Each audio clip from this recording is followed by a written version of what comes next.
Germany's Taurus cruise missile could be the next for Ukraine.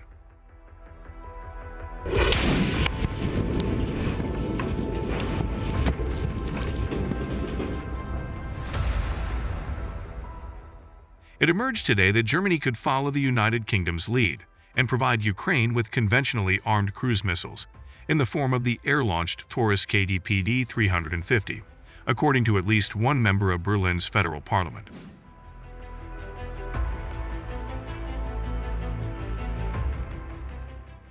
The Taurus missile, which offers broadly similar capabilities to the Storm Shadow and SCALP-EG, is being pitched as another weapon to strike deep behind Russian lines, and with large stocks in German storage, it could be potentially available to Ukraine in significant numbers.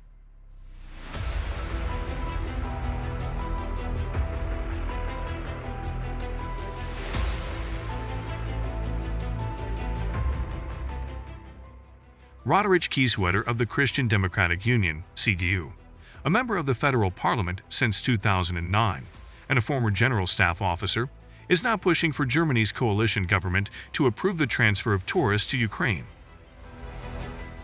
Taurus would be a very helpful contribution from Germany, Kieswetter told reporters, adding that Kyiv's allies must supply everything that Ukraine can use in the combined arms battle, and which is permissible under international law. Kieswetter also said he was confident that Taurus could be quickly integrated into the Ukrainian Air Force, as has already been done with the Storm Shadow.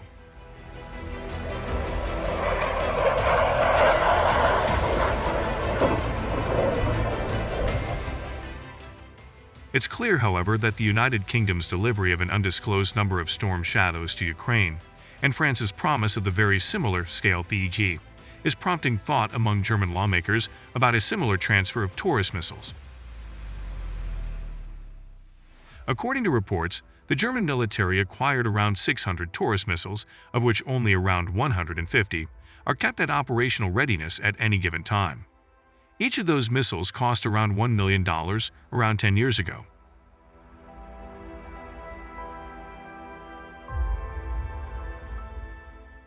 What's more, there has so far been no real progress in adapting Germany's Eurofighter DF-2000 fighter jets to carry the missile. Instead, it's exclusively carried by Germany's fleet of Tornado IDS strike aircraft, which are headed for retirement around 2030, to be replaced by F-35 stealth jets. The long-term plan for Taurus is currently unclear. As to the missile itself, Taurus is the product of a joint venture between MBDA Deutschland of Germany and Saab Dynamics of Sweden. The missile reportedly has a range of more than 300 miles, putting it in Category 2 of the Mobile Technology Control Regime, MTCR. This is an international guideline that covers various rockets and missiles with a range of 300 kilometers, 186 miles, or more. In its export configuration, Storm Shadow has an officially stated range of over 155 miles, although the British examples are understood to have a much greater range, in the region of 350 miles.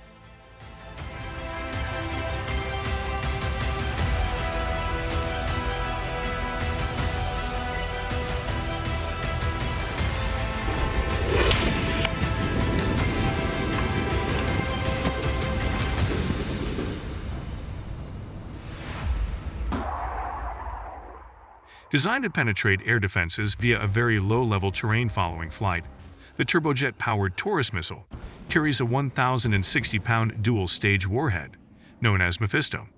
This is similar in concept to the Broach warhead in Storm Shadow, which uses a precursor charge to punch through hardened structures, followed by the main chains that can be fused for penetration mode when required, meaning it detonates after breaching the target.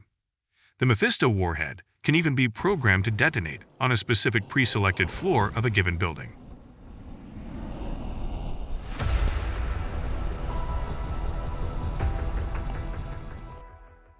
The missile guidance system is based on an inertial navigation system, INS, that is continuously provided with GPS updates. There is also an image-based terrain reference sensor, which provides the capability to attack what the manufacturer describes as semi-stationary targets.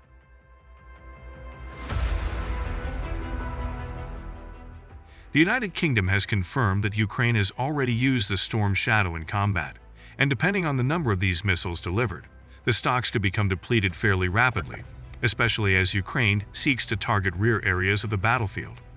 These would include supply lines, ammunition and fuel depots, command posts, and radar installations.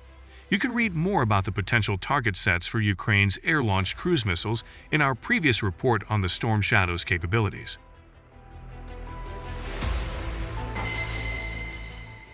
With that in mind, and with the delivery of the Storm Shadow having broken the taboo of providing Ukraine with long-range cruise missiles, the transfer of Taurus becomes a compelling argument, at least for its proponents.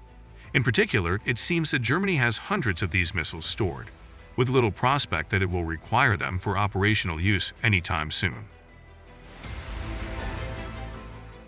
Since the full-scale invasion of Ukraine by Russia in February 2022, however, the German government has grappled with decisions over which weapons from its own stocks should or should not be provided to Kyiv.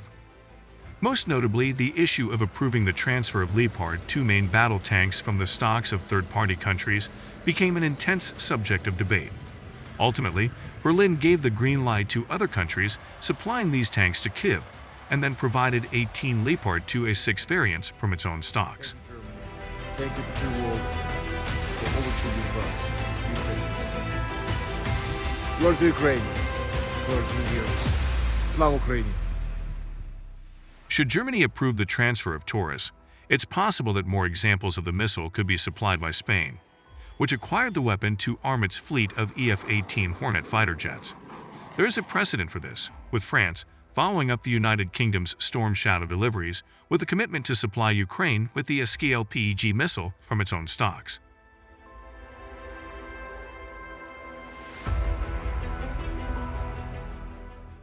The only other Taurus operator is South Korea, which integrated the specific KPD-350K version on its F-15K Slam Eagles, and will introduce a further development of the missile for the new generation KF-21 Borame, something you can read more about here.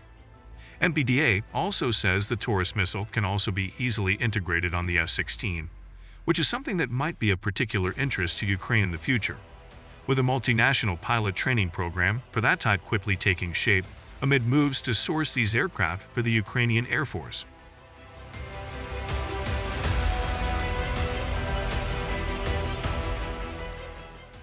As we have discussed before, the fact that Ukraine is now using Storm Shadow cruise missiles, apparently aboard Su-24s, could well help open the door to other weapons in the same category. While Germany might not be the next nation to throw its hat into the ring, there is no shortage of other operators of air-launched standoff weapons, not least the United States, with its own massive stockpile, that could also supply Ukraine with similar kinds of weapons.